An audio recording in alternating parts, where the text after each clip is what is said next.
Hello, it's Colleen again, the Preparedness Pro, here for your Preparedness Pro pop-in today. I've got one for you that I think will resonate with you, and if it does, or if there's something that I'm missing in this list that I'm going over of things that I think that are impacting you, let's go ahead and hear a shout out. Sorry, I've got the fan on because it's a little humid today, so it's a little blowing in my face. Okay. I'm going to keep my long hair, though. Doggone it. I'm not giving it up.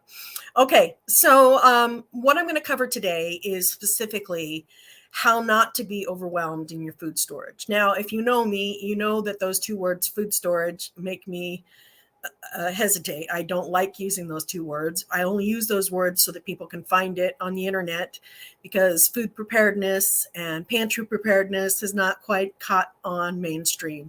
So I'm using a term that you guys are more likely to use. But I don't think of food storage, because to me, food storage means you're just storing food, and that's not how preparedness is supposed to happen. We shouldn't just sock it away and forget about it. But that's beside the point. So understand, that's the ground rule. I just want to make sure I've set that rule that, you know, when I say food storage, I'm not condoning the socking away of food and forgetting about it. Okay. All right, good. I got a reputation to uphold. Speaking of which, my reputation of always forgetting Instagram. Yep. There we go. All right. We got them taken care of. Those poor Instagram folks. I feel badly for them. My Instagram's not very big, though. I just barely started that like a few months ago. So it's not very big. So I don't feel bad. No, I really do. Especially that one person, you know, who's always there. I would feel bad. Okay. So let's talk about this. Let's talk about what it is that makes people feel overwhelmed. Because I talk to people all the time. Since for some reason they insist on thinking about food first and foremost, in spite of the 10 principles of preparedness that teach otherwise, I'm going to accept that they are overwhelmed about food preparedness. So if I can take something off of your plate and make it less stressful, then that's what I'm going to do today. So here are the 7 reasons that I come across that people are stressed about. So one is they say, I can't afford it. I think some of you can appreciate that. You feel stretched to the limit trying to get there. I can completely relate to that. I totally do. Another one is I don't have room for it. And another one is I don't know how to cook my food storage. Another one, is I believe there's not really a need for food storage. Yeah. That one's a doozy. Okay. And then another one is it's too overwhelming, just overall, just blanket statement that it's just too overwhelming. And then, like I handled yesterday, another reason is because their spouse won't let them, or their spouse thinks they're crazy, or maybe even their family members outside of their spouse think they're crazy, because that's still hard. Even if your spouse is on board with you, it's still hard always being the butt of the joke. And considering how many people in the prepper community are actually single, it's been fascinating, some of the research that I've been doing and finding out how many people in the prepper community are actually single and not married. That's even harder, although at least you don't have a spouse to deal with that's disagreeing with what you're doing. So I guess I can appreciate that, being single myself. Anybody out there? Mm-hmm. No. Okay, anyway. And then last but not least is I don't know what to store. So let's break those down today and see if I can help just a little bit. Now, I have articles written on all of these in much greater detail. This isn't going to be an hour and a half long presentation. I used to do an underwhelmed in food storage class, and it would be 90 minutes. So we're not going to do that today. But let's talk about some of this. I do have a few notes just to keep me on track so that I don't overdo on each of them. But let's talk about the first one. I can't afford it. So a lot of folks said that they can't afford it, but I know right off the bat that there's a symptom there. If they say that they can't afford it, and I'm talking about people who want to do it, who just say that I can't afford it. They're on fixed income. You know, they can barely avoid having to eat cat food for their meals. I understand that. So there are strategies so that you can afford it. Now let's look at this real quick. Let's say for giggles and kicks that you had a weak moment and a moment of insanity, maybe we'll call it, and you went to McDonald's and you got their quarter pounder with cheese meal. Now we all know that the soda pop cost them pennies and the French fries cost them pennies. They keep using the same oil. In fact, I don't know if you know this, but the fast food industry has a perfume for their oil because otherwise the oil would stink because they use it so much. It's kind of interesting. Yes, the joys of having worked in fast food at one point in my life. Um, and so now, really, the only substantial part of that meal is the meat. So think about it. What does a quarter pounder of a cheese meal cost now? The meal, not even getting an extra large or large size of fries or drink, just the medium drink that comes with it. Last I checked, it was $10.69. So think about that for just 1 second. $10.69, and the only substantial part that you're getting is what was at one point a quarter pound of beef. That means that you just paid $40 a pound for beef. So if we can't afford things, one of the symptoms is because we're not prioritizing the right things, such as making things from scratch. Making things from scratch is so affordable. If I asked you if you could afford stocking up on a meal that only cost you $3.62 a meal, not even per serving, but a meal, if I asked you if you could do that, most of you would say, yes, I can do that. Even if you just did it once a month or once a week would be awesome. That would be great. But let's just say once a month. Being able to make meals from scratch are a big game changer.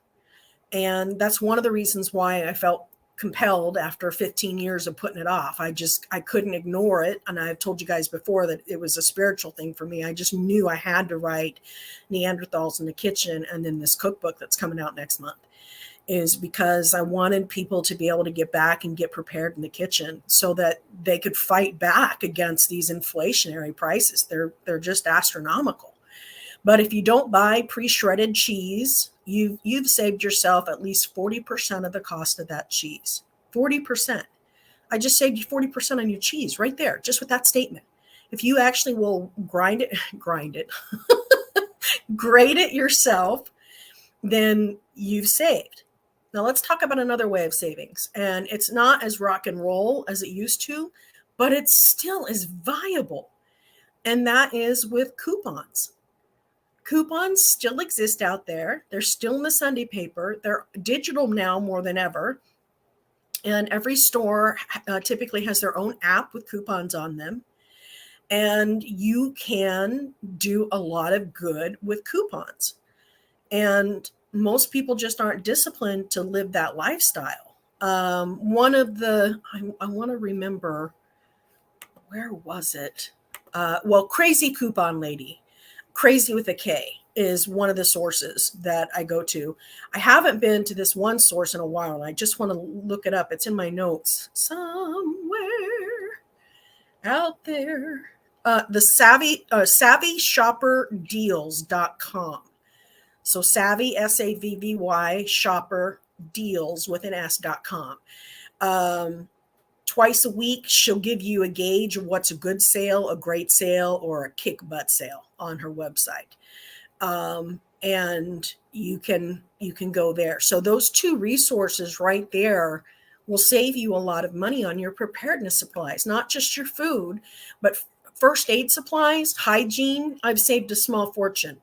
I have a huge bucket, or maybe two, because I think I have one for men and one for women, of deodorant that I can guarantee you I probably paid no more than 25 cents a piece for. I don't pay anything for toothbrushes now, still after all these years, because of coupons. I hardly pay anything for toothpaste. And yeah, toothpaste is questionable about the shelf life and such. And I don't use those commercial toothpaste. I use a special toothpaste. But in a pinch, nobody's going to go, well, this says 2024 on it. Yeah. I'm not worried about that. But couponing is still a viable measure. And if you will be disciplined and do it with that kind of approach, I used to do it. I don't do it so much anymore in this mega way because it's not as big as it used to be. Although it could be if I focused on it again. I used to spend 2 hours every Sunday night hunting and gathering my coupons for the week. And I would use like a guillotine style paper cutter to cut the coupons, and I'd cut out 5 to 10 at a time. I used to subscribe to 5 newspapers at a time, which you can still do. The newspaper industry would be really happy if you did. And the only reason why I did that was for Sunday coupons, so that I could get 5 of those at a time. Or I ordered surplus coupons from a company. I don't think they're around anymore. Anyway, but like I said, a lot of them are online now. And a lot of stores will still let you combine a paper coupon, like Kroger and Albertsons, I believe, will still let you combine a paper coupon and a digital coupon so that you can save significantly and you can take your spending back, back 20 years, which is wonderful. That makes that an even better investment. And I always say to run your pantry like your own personal Wall Street. Take it seriously. So it's possible, is my point. It truly is possible. I've gotten, I've mentioned this before, how I have a 10-year supply of Q-tips. It was an accident. I had no idea how much I was getting. I thought I went through them faster than that, but no, turns out it's about 10 years. I just went crazy with the coupons that I had on a Q-tip sale, and voila, I've got 10 years supply. But there's a lot of good things you can do with Q-tips. You can make a log house out of those, just for craft time. And anyway, so that's my first thing is about being able to afford it. Just do what little bit you can. If you can get a membership at Sam's Club or Costco, if you really have to choose between Sam's Club and Costco, I can't believe I'm saying this, Sam's Club would be your better bet. If you can't decide between Sam's Club and Costco. I love Costco much better for a whole lot of reasons, but Sam's Club won't charge you shipping on an order of $50 or more, so you don't even have to go out. Nobody has to see you carting that into your car or into the house. Sam's Club actually has, like, for example, beans. Their beans by the can, since they're not organic, they're just under $1 a can. Whereas at Costco, since they are organic, they're about $1.25 a can. So, and they don't have anywhere near the selection that Sam's Club does. So I'm a Costco girl. I'm sorry, Costco, to have said that, but you forced me to do that because you don't have, all the beans. Anyway, I'm definitely a fan of Costco, but if you have to choose between the two memberships, I would do the Sam's Club. It's a less expensive membership as well. But the reason why I'm saying that is it will take your money further. They have dried beans, whereas they don't even have dried beans on the Costco website. You can get rice at either place, and it's comparable. But you'll save just a little bit more money at Sam's Club than you will at Costco. Okay.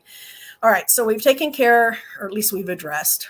We haven't taken care of it. I didn't just put money in your bank account, although I could do that.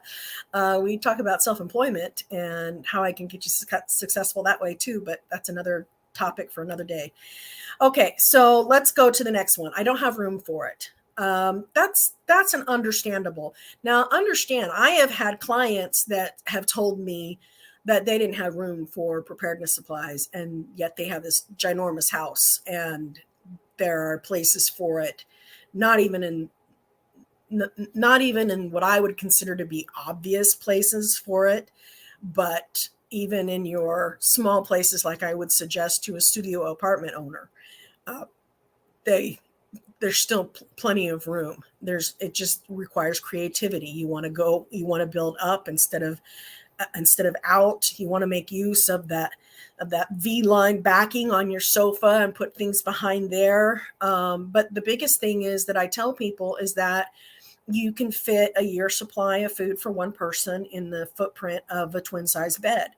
Now, I don't suggest that you put a year's supply for each person under a twin size bed. I suggest you put your wheat and powdered milk one place and your sugar and condiments and such another place, and so that you can keep things organized. It would drive you kind of crazy. You wouldn't be rotating them properly if you just put food for one person under each bed.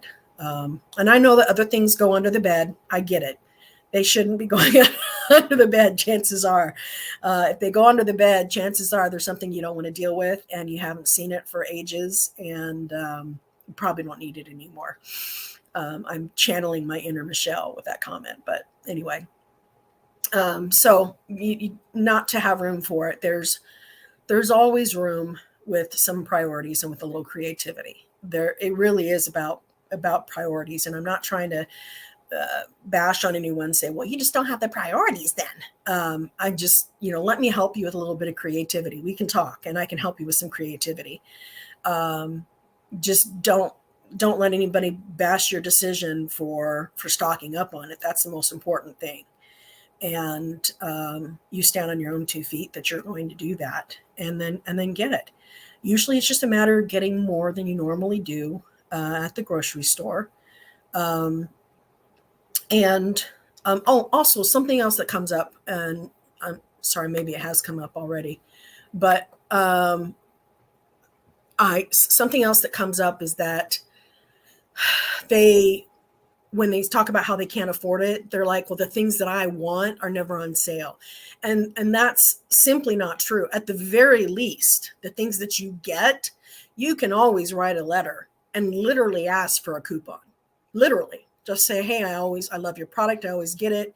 Just wondering if there's a way to get some coupons for this product. And it happens. It totally happens. So that's something else I wanted to add to that. Somebody says, I only use fluoride-free toothpaste from the health food store. Yep, but you can still watch for sales just like she says that she does. That's great. Someone else says, hey, how are you? Love your channel. Great content as usual. Oh, thank you very so much. I appreciate that immensely. Thank you so much. Okay, so moving on. Let's talk about how I don't know how to cook my food storage. All right. It's not that you don't know how to cook your food storage, it's that your food storage doesn't represent you. And that's all wrong. You have somewhere along the line abdicated your responsibility as to what goes into your pantry. You've allowed someone else to say, because of a sale or because of a panic buy or something like that, you've allowed someone else to say, this is what you need to buy. And oh, by the way, you can get 3 packs for only $20 each, and it will feed this many people for this many days. That's why you don't know how to cook what's in your quote unquote food storage. So first of all, stop doing that. Okay. Stop that. Put in your food storage, your pantry, what you actually eat, because then we know you know how to cook it, right? Absolutely. Now there are alternative ways to cook, and that's a whole different question. What am I going to do if there's no power? Well, that's a case for the book, Neanderthals in the Kitchen. I mean, I go over that in great detail, but the recipes that I've come up with in the Magnificent Pantry cookbook that's coming out next month, that all assumes that you can cook it either on a butane stove or in a Dutch oven or in a solar oven or a rocket stove. So there's nothing that's overly complicated in that cookbook that you couldn't cook by alternative means. I'm not a skilled grill master, but I do know, having been helped before, I do know you can use the grill like an oven as well, and you certainly can cook on a grill regular things like you would in a campsite. So having alternative means of cooking, that's a no-brainer. That one's easy. But not knowing how to cook your food storage just tells me that you've got stuff that doesn't represent you. And that's a problem. But just get Neanderthals in the Kitchen cookbook. I will help you with that. I literally hold your hand, walk you through it, and say, this is how you do it. And then get the cookbook next month, and that will help you with that. So you'll have those 2 resources, and you didn't have to pay me $75 an hour as your consultant to do that. So use the books. Okay.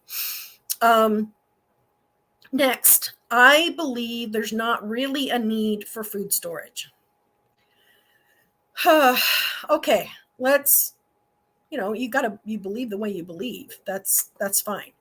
But to say that you believe that there's not really a need for food storage, here's what's going to happen is at some point it's gonna hit you in the face.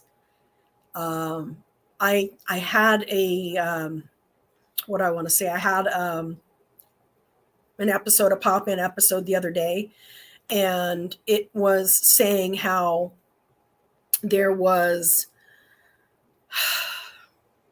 there's already a crisis in place, not just one but several crises in place that requires you to already have food storage. And again, I'm using those two words begrudgingly. Okay. That's really important because it's realistic. It's real life. It's factual. It's here. It's looking you in the face. Let's just talk about one of them that you can't argue with me about. You can't possibly argue with me about this. The food prices are out of control. Can you possibly argue with me about that? I don't care if you're a gazillionaire. You know that you're paying more for food than you did before. It's ridiculous. A stalk of celery to be as much as almost $3, that's ridiculous. Usually they were 79 cents, 89 cents for a stalk, and now we pay through the nose for it. The poll that I did on my Facebook page was that people were paying, the majority of them were paying at least 50% more, if not double. And that's a crisis. That's not just indicative of inflation. That's indicative of government entities and foreign corporations, as well as American corporations. They are buying up food like an asset, like a monetary asset. Even though it's something that we need to survive, they are manipulating the market, and they're buying up copious amounts of food, and it's manipulating the market. It's making it harder for us to get. It's making it more expensive for when we do get it. It's just right there. It's looking at you. I would say in the matter of the 1-year supply of food storage, the plaintiff versus the disbelief and ignorance is the defendant, because it's as factual as it can be. You absolutely need it. You have worldwide food shortages going on right now, and you're going to start to feel some of that if this strike goes down. Because you won't have the buffer of Asia taking care of the shortages like they're doing right now, and the EU taking care of those shortages like they're doing right now. You're going to feel it. So keep that in mind. If that strike actually goes into place October 1st, you're going to feel something really quick, because people aren't going to wait until they actually have to pay more for their rice to jack up the price on rice, for example. They're going to jack up the price on rice when they see that there's a shortage. Even if they have plenty in their warehouse for right now that they could sell at this price, they're going to jack it up right away. That's the same thing that they do with gasoline. So you have worldwide food shortages. You have a financial instability right now because of the pricing of food, because of the housing market, and because we're no longer requiring our government to publish an M3 report, which is the report that tells us how much money is in circulation. Now think about that. If you were running a McDonald's and you wanted to run a special and you wanted to put out a certain number of coupons, and you were prepared with your product and everything, you've got the meat, you've got the cheese, you've got the manpower to handle this onslaught of these people coming with coupons, you're good. But let's say somebody decided they're going to print up more of those coupons and circulate them. Then you're not so good. Then you're not running McDonald's, and McDonald's is running you. And that's what's happened to the financial instability in our nation. It happened that way with the continental dollar. That's exactly what the British did to us, is they circulated counterfeit continental dollars, and that's why our own government wouldn't take them to pay taxes with. They wouldn't take their own currency to pay taxes. They would only take their taxes in silver or gold because that was what they could rely on.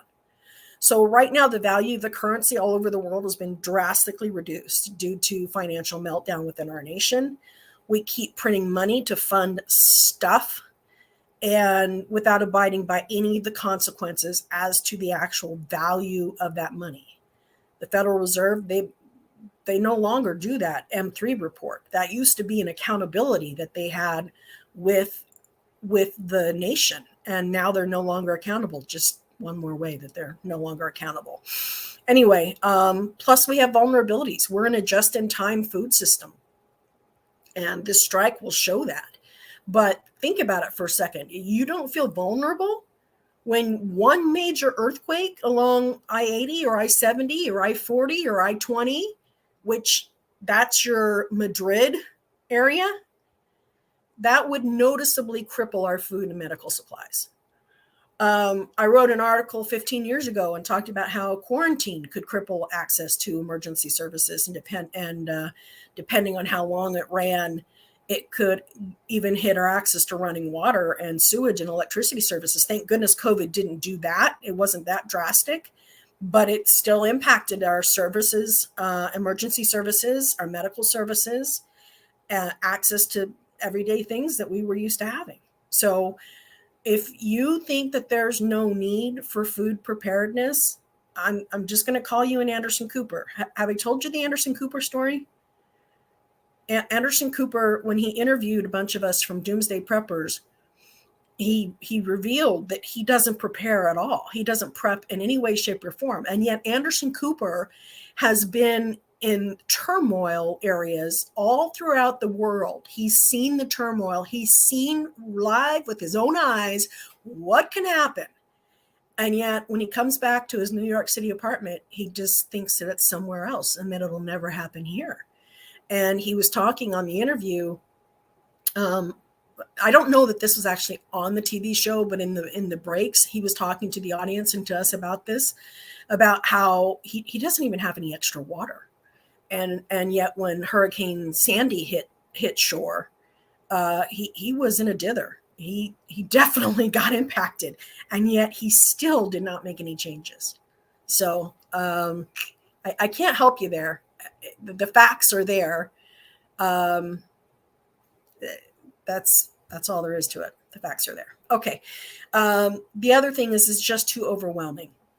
So I commented on a post today that somebody had put up saying that you needed 3,752 meals for this many people, and you needed 5,832 meals for this many people. And I just commented that I thought that was a defeatist post that did nothing to help people actually get prepared. It just makes them feel overwhelmed.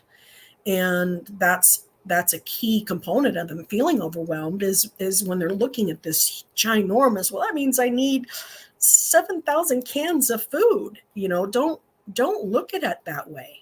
Look at it meal by meal. If I can come up with 12 meals that I know I can make 12 times, okay, that I can swallow that. I can do that. Or if I can come up with 5 meals that I know I can make 12 times. Okay, I've got 5 meals for 12 months. I'm making progress, baby. Come on. And that's all we have to do. This is a progression. It's a journey. You will never get to the point where you're done getting stuff. Never. And you'll never get to the point where you're done learning, or when you're finished thinking of other things that might occur. Oh, wait, I never had even thought about that. For example, somebody posted, I posted some concern about all of our readers down south and how they were handling Hurricane Helene, or is it Helen? Sorry, Helen, I guess it is. And somebody posted a really great idea that you should take a permanent marker and write on your pet's belly their name and your phone number so that if you get separated and the collar falls off and they don't have internet so that they can't check the chip, or if your dog or cat doesn't have a chip, that you can still be reunited with your pet. And I thought, that's brilliant. That's a great idea. Although I'm not going to let my girls think that they can get tattoos now because they've been asking me for some time. Yeah. So anyway, permanent marker, no tattoos. Okay. Moving on to the overwhelmed. It's just, you're doing it wrong if it's overwhelming is what I'm trying to say. You're looking at the entire thing. My brain just kind of goes into freeze mode when people look at the fatalistic side of things. Like, I'm throwing up on all this stuff, but how do I defend it against all the marauders? And they just think of worst case scenario. You know what? I've got plans. I'm creating a community of people that I will work with to defend my home, but I'm not in the ideal situation yet. I expect to be here soon, but who knows if soon is soon enough. I just refuse to think about the things that I can't do anything about. The serenity prayer. If I can't make any change to that, then I will do the best that I can and let God take care of the rest. That's all there is to it. You just can't think any other way. And that is important. And it's vital to have peaceful preparedness. If it's too overwhelming, you're doing it wrong. And again, talk to me. We'll work on it. The sixth one, my spouse won't let me, or he or she thinks I'm crazy. I already did a pop in on that yesterday, so I'm not going to go into much greater detail, because the principles of how you get a spouse on board or family members on board is very much the same as how you prepare. Actually use what you buy, because it would just drive them insane to have you buy something and just sock it away. Ask questions such as, hey, what do you think we would do if such and such happened? If they're going to shut down and say, oh, you're just ridiculous, then such and such is never even going to happen. Okay, well, how did you feel during COVID? I would ask that. I would anchor it to an emotion that I know that they've experienced, to something that did happen. What do you think all those people are doing in the South right now and fighting the hurricane? That's a good question to ask. What do you think we would do if we had a tornado hit us? Or if we knew ahead of time that a tornado was going to hit us? Look at history. And like, for example, the summer that never was, that was real life. That impacted our nation. Well, not the whole nation, but it impacted a great deal of it. But the Dust Bowl, holy cow, that impacted even more of the nation during the Great Depression. I mean, it was just a cataclysmic combination of things that put us in the Great Depression. The Dust Bowl definitely did not help. Okay, last but not least, number 7, I don't know what to store. So the answer to that is, and I know those of you who already know this are probably just tired of hearing it, but store what you eat and eat what you store. You've got to rotate through it. That's the easiest answer. Store what you eat. If you eat Cheerios twice a day and then have a peanut butter and jelly sandwich, okay, you're going to regret that decision later. But find a way to stock up on Cheerios. Start dumping your Cheerios in a Mylar bag so that you don't get pantry moths, with an oxygen absorber, and make sure you know how to make homemade bread, and that you have the things that you need to make homemade bread, and you stock up on peanut butter. And by the way, you guys, peanut butter is not as volatile as I hear people think it is. I've still got 10-year Jif. Well, maybe it's even older than that now, but I just got a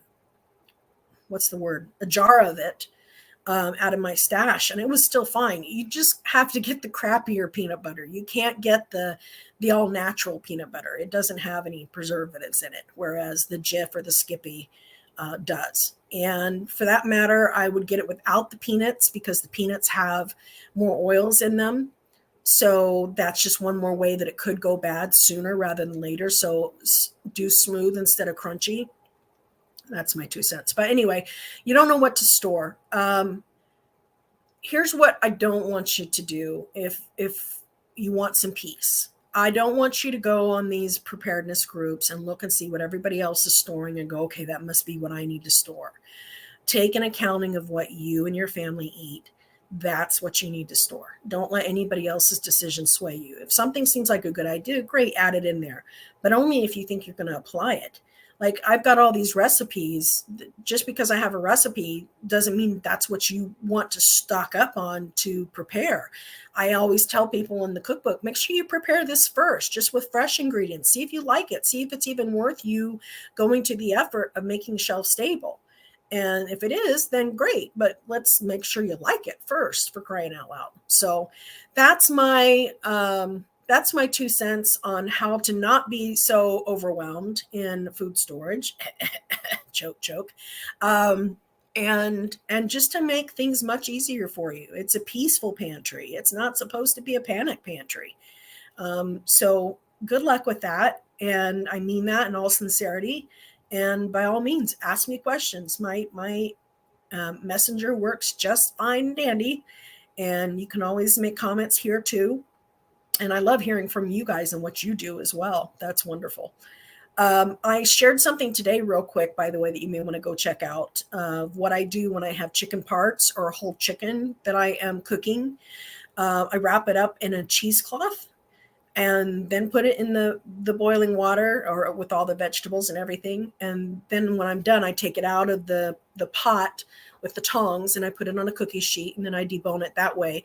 That way there's no cartilage or crunchy or little tiny bones or anything that get in with my soup. So it ends up more perfect that way. So yeah, there's a little tip for you. Okay, well, I'm going to go. This has been another good one that I hope that you will benefit from and that you will share. Please like and subscribe to the YouTube channel, and please share it. If you get any value out of it, please share it on your page. I would appreciate that immensely. All right, you guys take care. Bye-bye.